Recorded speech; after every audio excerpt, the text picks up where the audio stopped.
کہ سب سے اچھا ایمان کس کا ہے؟ فرمایا سب سے اچھا اور کامل ایمان اس کا ہے جس کے اخلاق اچھے ہیں، جو بات اچھی کرتا ہے، جو لوگوں کے برائیوں کی ٹو میں نہیں رہتا، جو لوگوں کو اذیت نہیں پہنچاتا، جس کی طبع میں حیا ہے، جس کی طبیعت میں وفا ہے، جس کے انداز کے اندر محبت ہے، مروت ہے، بھائی چارہ ہے، حسن سلوک ہے، رواداری ہے۔ ان چیزوں سے مل کے اخلاق بنتا ہے، اچھی عادتوں سے اخلاق بنتا ہے، رویوں سے اخلاق بنتا ہے، لوگوں کے بارے میں اچھا سوچنے سے اخلاق بنتا ہے۔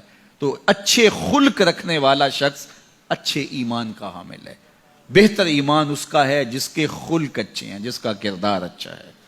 اور جس کا کردار اچھا نہیں ہے تو سنیے اللہ کے محبوب نے ارشاد فرمایا، فحش مزاجی اور فحش گوئی، بےہودہ بولنا اور بےہودہ طرز زندگی اختیار کرنا، فرمایا یہ دونوں چیزیں اسلام سے نہیں ہیں، ان کا اسلام سے کوئی تعلق نہیں ہے۔ اسلام تو لطیف دین ہے، اسلام تو خوبصورت دین ہے، اسلام تو دین محبت ہے۔ فرمایا تم میں سے سب سے اچھا اسلام اس کا ہے جس کے خلق اچھے ہیں۔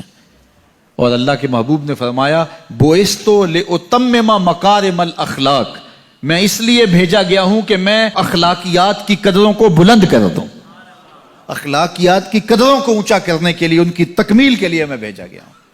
اور اللہ کے محبوب کے اخلاق ایسے ہیں کہ خود میرا رب کہتا ہے انک لعلی خلق عظیم، محبوب تیرے خلق عظیم ہیں۔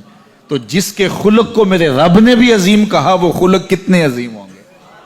اللہ اکبر۔ حضرت سیدنا انس بن مالک رضی اللہ تعالیٰ عنہ فرماتے ہیں 10 سال میں نے حضور کی خدمت کی ہے، اور 10 سال میں ایک بار بھی ایسا نہیں ہوا کہ میرے حضور نے مجھے جھڑکا ہو۔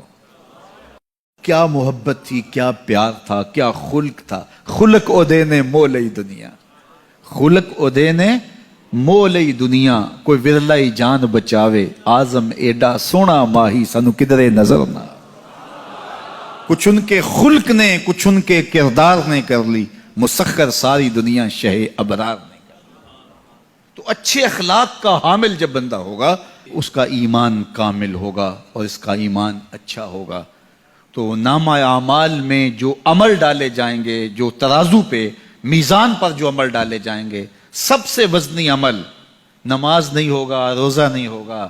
سب سے وزنی عمل کون ہوگا؟ جو پلڑے کو جھکا دے گا، وہ حسن خلق ہے۔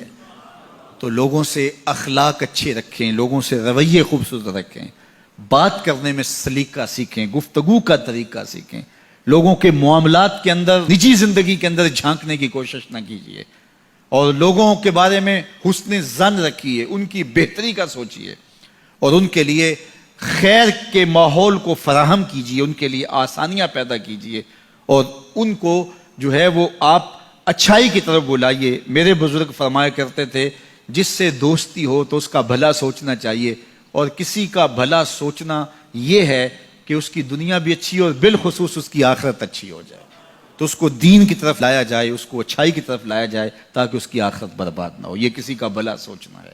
تو اچھے اخلاق کا حامل شخص ہی ایک اچھا مسلمان ہوتا ہے۔ صوم و صلات سے کوئی شخص نہیں پہچانا جاتا، یہ تو اس کا ذاتی معاملہ ہے۔ کسی شخص کی پہچان اس کے اخلاق سے ہے۔ نکاح کرنے کے حوالے سے بھی اللہ کے محبوب نے ہمیں جو رہنما اصول دیا، فرمایا جس کے اخلاق اور جس کا دین تمہیں پسند آ جائے اس سے اپنی بیٹی کا نکاح کر دو۔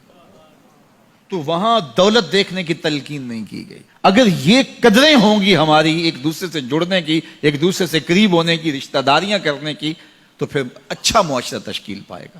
اور جب ہماری جو ہے وہ ترجیحات اس سے ہٹ کر کے ہوں گی تو پھر اچھا معاشرہ تشخیص نہیں پائے گا۔ آج اس سے تعلق جوڑا جاتا ہے جس کے پاس دولت کی کثرت ہو یا کوئی صاحب اقتدار ہو، تو لوگ اس سے تعلق رکھتے ہیں، چاہے اس کے اخلاق کتنے ہی برے کیوں نہ ہوں، اس کے رویے کتنے ہی تلخ کیوں نہ ہوں۔